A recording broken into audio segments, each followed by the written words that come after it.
Lo msebenzi owenza umsebenzi wabantu abadala. Usho ukuthi awuthwalanga.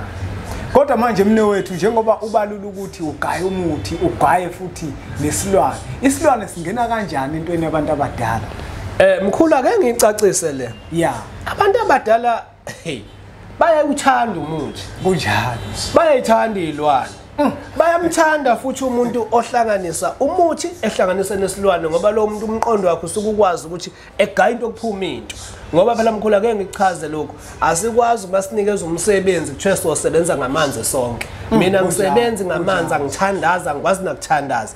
Kodwa into engiyenza umuntu uma efika lapha nesigodlweni lapha nasengathi kusenkanini kwamthakathi ugaya inkanikazi uThembeni awusuka madoda ngeke ngishisa impepho ngoba ngifuna into uma ngabe mhlambe ngihlola ebese ngibona ukuthi kahle kahle kungahamba kuhambe ngimsize ngamapha amakhubalo. Sekwenzeke kanjani manje ukuthi mne wethu uma usuhlola ungasahloli ngethongo ngabe uhlola ngethongo noma izilwane ziyakulekelela? Ithongo mkhulu njengoba ngisho ukuthi liyathanda ukusihlwa.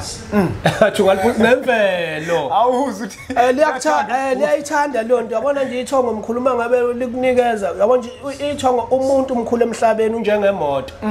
Uma ukhandwa kukhandwa imoto bese kukhandwa into yokuyihuka lapha ya. Ukuthi mika yajama sofa siyihuke la. Nami ke mkhulu kuyahamba umsebenzi wami kwangathi uyajama. Sekungiyabona ukuthi hayi ake ngihuke. Ngase ngihuka ukuthi ake ngifake into egazini yokwazi ukuthi ngihlole. Angifuni ukukhuluma amanga, ikhona into engiyifakile egazini yokuthi ngikwazi ukuhlola. Osho ukuthi kuhlanganisa umuthi kwahlanganiswa nezilwane. Yafika yaqhuma lento lena yasabela. Asisakwazi ukukhuluma nogogo. Khuluma kokuthethene nezinto. Amavasha abahlosile.